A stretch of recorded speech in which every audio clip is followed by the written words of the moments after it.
You're paying double for everything. Not because prices went up, because you got comfortable. That $8 meal, you paid $22. That $3 toothpaste, you paid $7. You didn't get scammed, you paid the convenience premium. And last year, it cost you $18,000. Picture this. It's Tuesday night. You just got home from work. Your feet hurt. Your brain is fried. The fridge has something. Probably. You'd have to look. You'd have to cook. You'd have to stand there for 30 minutes. Or you open your phone, tap DoorDash.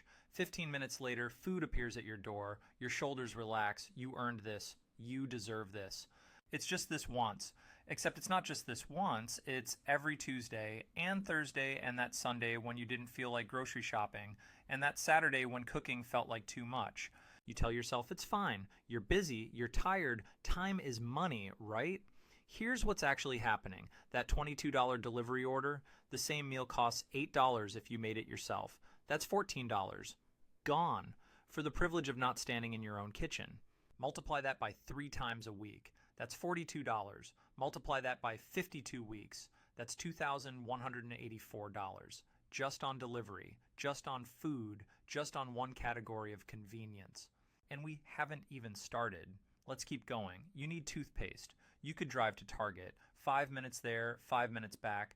$2.99 for the tube, but you're already on your phone. You tap Amazon, same toothpaste, $6.49, but it shows up tomorrow. You don't have to leave the couch. That's $3.50 for not driving 10 minutes. Doesn't seem like much. Now multiply it by every purchase you make this way. 50 purchases a year at an average premium of $4. That's $200. For clicking instead of driving, now add the subscriptions.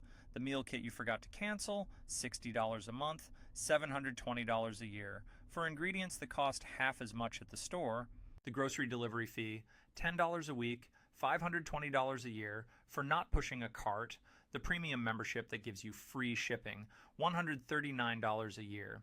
Can pay inflated prices without feeling the delivery fee. Here's what nobody tells you. Convenience isn't a feature, it's a pricing strategy.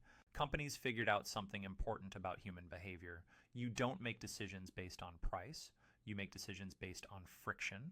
The lower the friction, the faster you buy. The faster you buy, the less you calculate. So they removed every barrier between your impulse and their revenue. One-click ordering, saved payment methods, same-day delivery, subscriptions that auto-renew, algorithms that learn when you're tired and vulnerable. They didn't make things more affordable. They made spending feel like nothing. That's the laziness tax. You're not paying for the product. You're paying for the removal of the tiny inconvenience that would have made you think twice. And that thinking twice was the only thing protecting your money. Let me name the first hidden cost. I call it the friction premium. Every convenience option costs more, always, without exception. Delivery costs more than pickup. Pickup costs more than shopping yourself. Pre-cut vegetables cost more than whole vegetables. Single servings cost more than bulk. You know this. You're not stupid. But here's the trap. Each individual premium feels small. $3 here, $5 there. A few bucks for saving time. So you pay it. Again and again. Dozens of times a week. The friction premium isn't one big expense. It's 1,000 small ones. Death by 1,000 cuts. And because no single cut is large enough to notice, you never stop the bleeding. That's how you lose $200, $500, $2,000 a year. Not on big purchases, on the tax you pay for taking the easy option. Every single time. Now you might be thinking, but my time is worth something. If I earn $40 an hour, paying $10 to save an hour makes sense. I hear this all the time, and it sounds logical. But let me show you why that math is lying to you. This is the second hidden cost. I call it the fake hourly rate. Here's the problem with my time is worth $40 an hour. That's your work rate. It's not your life rate. When you skip cooking to order delivery, you're not working during that hour. You're watching Netflix, you're scrolling your phone, you're doing nothing that generates $40. You didn't trade an hour of work. You traded an hour of rest for $10 of convenience. You can't bank rest. You can't invest it. You can't compound it. But you can bank that $10. If you did it 3 times a week, you could bank $1,560 a year.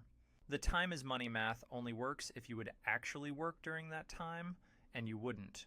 Be honest. You're not buying time. You're buying the feeling of buying time. The third hidden cost is psychological. I call it the subscription fog. You sign up for something. First month you use it, second month you kind of use it, third month you forget it exists, but the charge keeps hitting month after month, invisibly, automatically. You have subscriptions right now that you've forgotten about. Studies show the average person underestimates their subscription spending by $200 per month. That's $2,400 a year, vanishing into the fog. You're not buying services. You're funding companies to charge you for things you don't use. And the fog is designed. Auto renewal exists because they know you'll forget. They're counting on it. Every app on your phone was designed by teams of psychologists, engineers, and data scientists whose only job is to make spending feel effortless. They've spent billions making sure you never feel the cut. You're not weak, you're targeted. DoorDash made money when you ordered. Amazon made money when you clicked. The meal kit company made money every month you forgot. Your bank made money when the overdraft hit. Everyone made money. Everyone except you. You paid the laziness tax on every single transaction, and nobody sent you a bill. The friction premium, the fake hourly rate, the subscription fog, that's still not the expensive part. The real cost isn't what you spent, it's what you didn't build. It's the wealth that should exist but doesn't. Let me show you where $18,000 actually went. This is where the real damage happens. The compound collapse and capacity drain. Call it the compound collapse. See, everything I just showed you, the friction premium, the fake hourly rate, the subscription fog, those are the visible costs. This one is invisible, and it's the most expensive by far. Here's how it works. Every dollar you spend on convenience is a dollar you didn't invest. Sounds obvious, but most people don't do the actual math. Let's do the math. That $2,184 you spent on food delivery this year, if you invested it instead at an average market return of 8%, here's what happens. After 10 years, $4,716. After 20 years, $10,186. After 30 years, $21,973 from 1 year of delivery orders. But you didn't just do it for 1 year, you've been doing it for 5 years, maybe 10, and it's not just delivery, it's the Amazon premium, the subscription fog, the friction premium on every purchase. Add it all up. $18,000 a year in convenience spending, over 30 years invested instead, $2,037,000. That's not a typo, $2 million. That's the compound collapse. You didn't lose $18,000 a year. You lost the future where that money grew into generational wealth. Every DoorDash order, it's just $5. Every subscription you forgot about. They didn't just cost you money, they cost you a version of your life that no longer exists. But there's one more cost, and this one never shows up on any statement. I call it the capacity drain. Here's what convenience actually does to you. It atrophies your ability to tolerate discomfort. Every time you choose the easy option, you train your brain that discomfort is unacceptable, that waiting is intolerable, that effort is something to avoid. 5 years ago, waiting 2 days for a package was normal. Now, if it's not same day, you're annoyed. 5 years ago, cooking 3 times a week was just life. Now, it feels like a burden. The convenience economy didn't just take your money, it rewired your expectations, and those expectations have a cost. You now need more money to feel the same level of comfort. Your baseline has shifted. What used to feel normal now feels like sacrifice. That's lifestyle inflation that doesn't show up in your spending.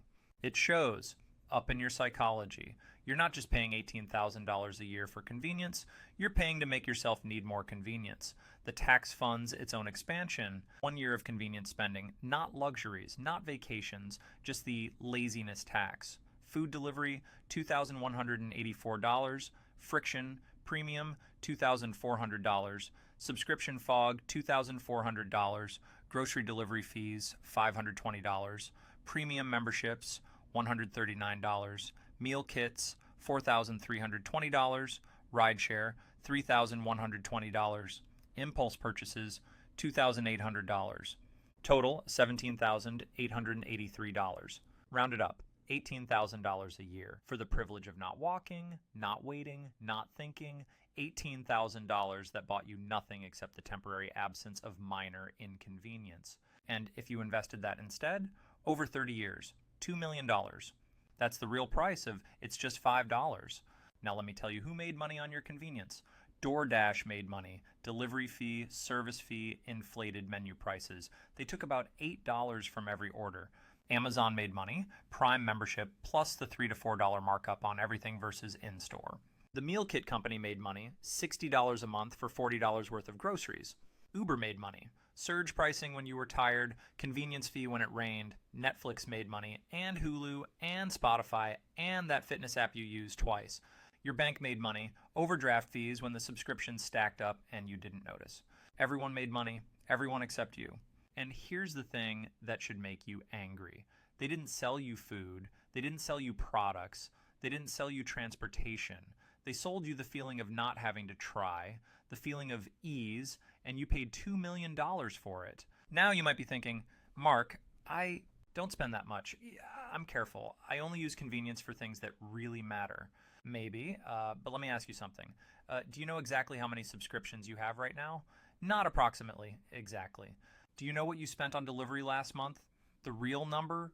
Do you know the friction premium you paid on your last 20 Amazon purchases versus buying in store? If you can't answer those questions instantly, you're in the fog. And the fog is where the money disappears. The trap doesn't need you to be reckless. It just needs you to not pay attention. So what do you actually do about this? Here's the reframe. Convenience isn't a service. It's a subscription to your own weakness. Every time you pay the laziness tax, you're funding two things: their profit and your dependency. So the first step is this. Audit the fog right now. Pause this video, open your bank statement, look at the last 30 days, find every subscription, every delivery fee, every purchase you made because it was easy instead of necessary. Add it up. Write the number down. That number is your monthly laziness tax. Multiply by 12. That's your annual tax. Now multiply by 30 and add 8% compound interest. That's what it's actually costing you. Feel that number, let it hit you. The second step is to get angry, not at yourself, at the system. Every time you see same-day delivery, I want you to feel something. The same thing you feel when someone tries to charge you extra for something that should be included. Because that's what this is. They're not offering you convenience. They're offering you a chance to pay more for the privilege of being lazy. That anger is useful. Channel it. Let it make you pause before you click. Let it make you ask, is this worth the tax? Most of the time, the answer is no. And the third step is to forgive yourself. You didn't design the system. It was designed around you. Every app, every notification, every one-click button was tested on millions of people to find the exact combination that makes you spend without thinking. They hired psychologists, behavioral economists, data scientists. They spent billions to make you feel like convenience is normal. You were outgunned from the start, but now you see it. Now you know where the money goes. And that changes everything. The goal isn't to live like a monk. The goal is to pay the laziness tax on purpose, not by accident. Some convenience is worth it, but you should choose it consciously, knowing the real cost. And everything else, that money goes to the buffer. The buffer is freedom. The buffer is the ability to say no to the bad option. The buffer is what turns a bad month into an inconvenience instead of a catastrophe. Every time you cook instead of order, you win.